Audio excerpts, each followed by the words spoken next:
როგორც ცხოვრობენ ქართველები ევროპის ცენტრში, როგორ აგებებიან მათთვის სრულიად უჩვეულო გარემოსა და წესჩვეულებებს და როგორ ახერხებენ და ახერხებენ თუ არა საერთოდ ეროვნული თვითყოფადობის შენარჩუნებას.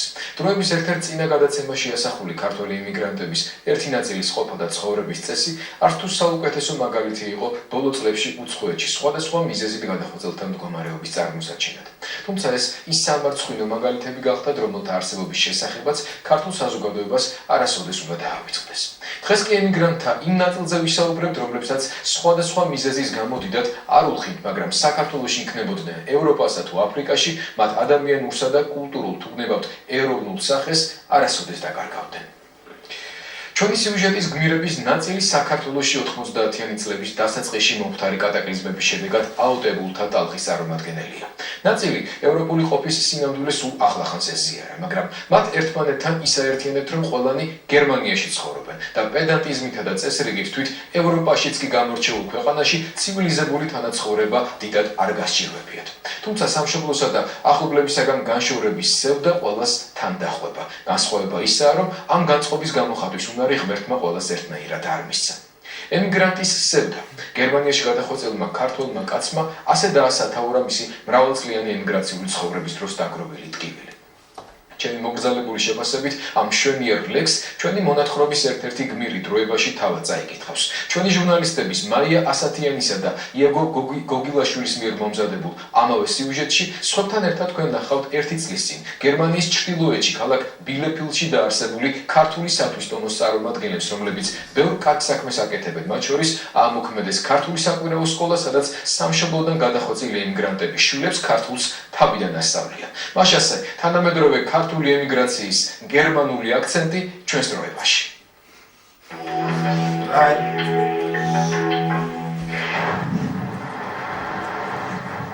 ძველი ქალაქი ადრე იღუცებს.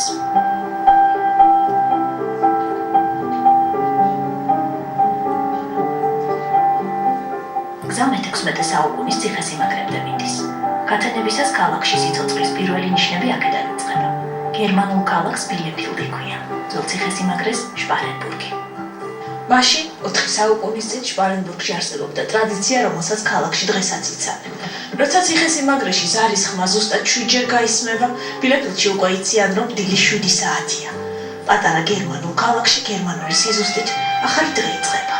ამ ახალ დღეს სხვებთან ერთად ქართველებიც იწყებენ.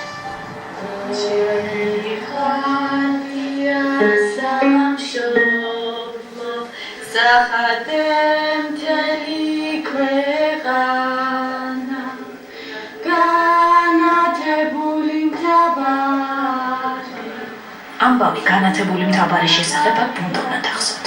ძირითადად ის, რაც მშობლებმა უამბეს. ყველას ისტორია ერთმანეთს გავს. მშობლები აქ მაშინ ჩამოვიდნენ, როცა იქ განათებულ მთავარში ცხოვრება ყველაზე რთული იყო. ეს დაახლოებით 10 წლის წინ მოხდა. როგორც ტრადიციულად ხდება ხოლმე, მშობლებმა პოლიტიკური თავშესაფარი ითხოვეს, როცა მიიღეს მერე ტრადიციულ ქართულ ემიგრანტული სამსახური იშოვეს და გერმანულ წესებთან შეგუება დაიწყეს. ბავშვებმა უცხო ენა მშობლებზე სწრაფად ისწავლეს. ახლა 2 კვირაში ერთხელ ქართულ სკოლაში დადიან და ქართულს იხსენებენ. დღეს ჰიმნის სწავლის დღეა.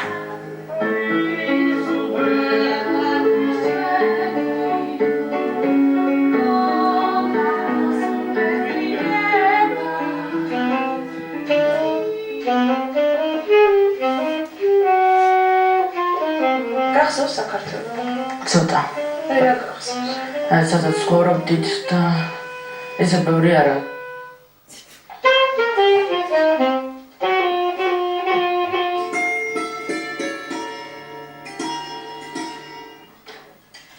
როცა გერმანიაში ჩამოიყვანეს, ბექა 5 წლის იყო. ახლა ბილეფილდის ყველაზე პრესტიჟული გიმნაზიის საუკეთესო მოსწავლეა და გერმანულის გარდა კიდევ 4 ენა იცის. ქართულად წერა-კითხვა ბილეფილდში ისწავლა. ქართული ცოტა მქონდა დავიწყებული, მაგრამ ახლა ესე ვისწავლე. როცა ბილეფილდის ქართული სათვისტომო ერთად იკრიბება და ემიგრანტებისთვის კონცერტს მართავს, მაშინ ბექა თეთრ ჩოხას იწმევს და ქართულად მღერის. სხვა დღეებში, როგორც თავად ამბობს, მტკიცება ხშირად უწევს ვინ არის. პირველ კლასში სულ ეგონე თურქი და მე რუსი. უთხე არა ვარ მეთქი, ჩვენ უფრო მაგრები ვართ მეთქი.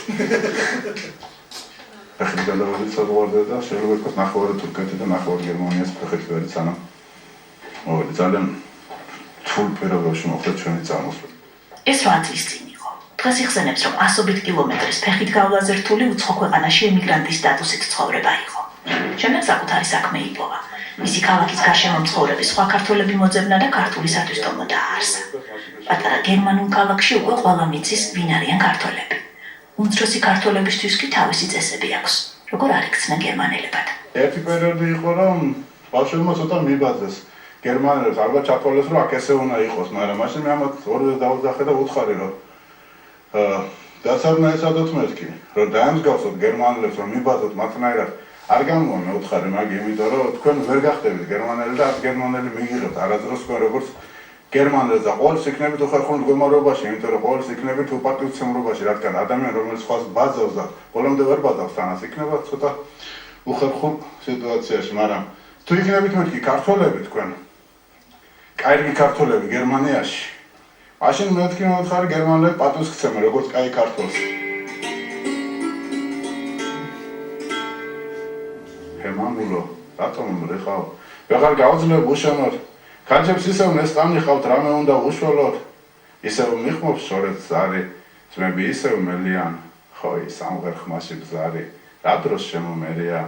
ჯეროდა და რაღაცაც უყვალე, უიმედოდ ხუნდება, გამითენე ღმერთო ხვალე, ჩემი ყლავ და ბრუნება. მიჯობს ისევ, კაცი მერქვას. მართალი და უბრალო, ჩემი წელი, ცოდვა მეცმავს. მომიტევე უფალი. რომელიც ახარ ძათაშინა, წმინდა იყავს სახელი შენ.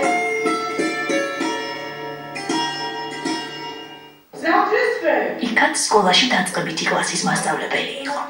გერმანიაში ჩამოსვლის შემდეგ შემთხვევით გაიგო, რომ მინდენში ქართული სკოლა არსებობდა. სკოლაში შვილი მიიყვანა და დარჩა. შევედი ბავშვებთან და ქართულად ვერ მაგებინებდნენ რა უნდათ ამ ბავშვებს. საქართველოში დაბადებული ბავშვები იქ ზოგიერთებს რამოდენიმე კლასიც ჰქონდათ გავლილი და ქართულად ლაპარაკობდნენ, მაგრამ ძალიან არაგრამატიკულად, დამახინჯებულად. არაცასაც ქართული. ბესენ, ცოტა. კი. სკოლაში შეიძლება ხოლმე? ქართულ სკოლაში? შეიძლება მოდიხარ, მანჩმა.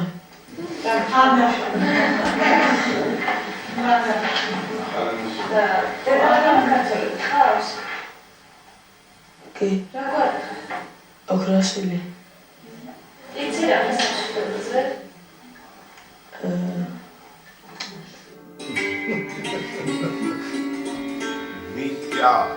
6 წლის იყო, როცა საქართველოდან ჩამოიყვანეს. ახლა 12-ისაა, თუმცა ბილეფილდის ქართულ სკოლაში დღეს პირველ კლასში მიიღეს. სამშობლოს არ დატოვებს ადამიანი თუ კაი ცხოვრება იქ. გაჭირვების პერიოდი იყო და ჩვენს გავიჭირდა ასე ვთქვათ, მატერიალურად და გიას ბილეფილდში უკვე კარგად იცნობენ. აქაური ქართველები ამაყობენ, რომ ერთ-ერთი მათგანი ქალაქში ცნობილი პიროვნებაა და ოპერის თეატრში მღერის. წივწივაძეები აქ 6 წლის წინ დაფუძნდნენ. ამბობენ, რომ დაბრუნდებიან, როდის ჯერ არ იციან. ყველაზე მეტად მეღაყება დედა, მამა და მზე.